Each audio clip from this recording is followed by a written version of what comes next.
Hi friends, బాగున్నారా? వైకుంఠ ద్వార దర్శనం, తిరుపతి దర్శనం కంప్లీట్ అయిపోయిన తర్వాత పద్మావతి అమ్మ దర్శనం కోసం వచ్చామండి.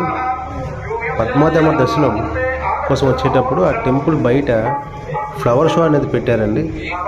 చాలా బాగుంది. ముందుగా ఆవిడ దర్శనం చేసుకున్న తర్వాత ఈ ఫ్లవర్ షోని చూడడానికి వచ్చామండి.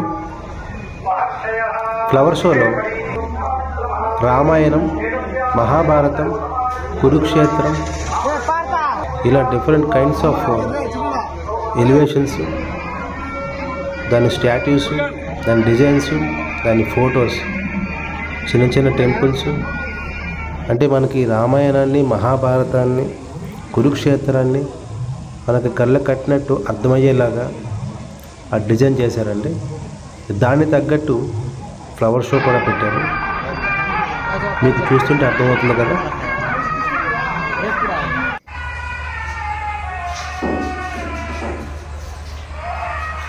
పద్మావతి అమ్మవారు లక్ష్మీదేవి సమేత శ్రీ తిరుపతి వెంకన్న బాబు. దాని చుట్టుపక్కల డిఫరెంట్ కైండ్స్ ఆఫ్ ఫ్లవర్స్తో చాలా రకాల ఆర్ట్స్ ఐటమ్స్ అనేవి పెట్టారండి. చిన్న చిన్న టెంపుల్స్, ఫొటోస్ మ్యూజియంలో పెట్టారు. చాలా ప్రశాంతంగా, చాలా పీస్ఫుల్గా జరిగిందండి. దర్శనం కంప్లీట్ అయిపోయిన తర్వాత ఈ ఫ్లవర్ షో కూడా చాలా ప్రశాంతతను కలిగించింది.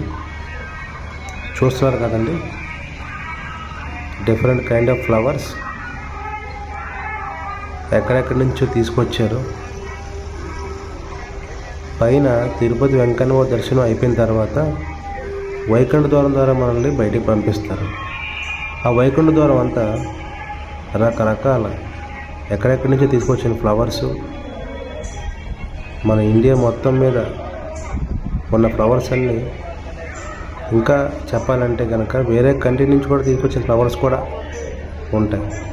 అవన్నీ మనం చూడవచ్చు ఆ వైకుంఠ ద్వార దర్శనంలో. మళ్ళీ మీకు పద్మావతి అమ్మ దర్శనాన్ని మీకు చూపిస్తున్నానండి. చూసి ఆనందించండి.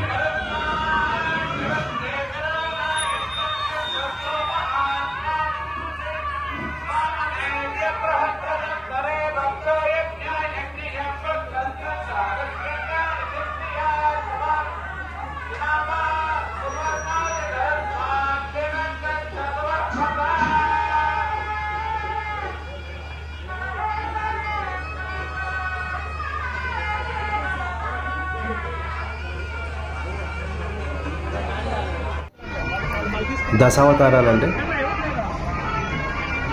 దానికి సంబంధించిన ఆర్ట్స్, ఫ్లవర్ షోస్, దాని తర్వాత కురుక్షేత్రానికి సంబంధించిన ఫొటోస్, దాని డిజైన్స్,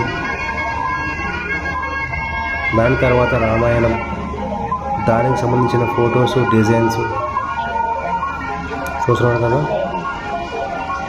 14 ఏళ్ళ వనవాసం చేసిన ఫొటోస్, దాని డిజైన్స్ ఎంత నీట్గా చేశారో. చాలా బాగుంది కదా my dear friends. Thank you my dear friends, thank you. నా వీడియో కనుక మీకు నచ్చినట్లయితే please like, share and subscribe to my channel. Thank you.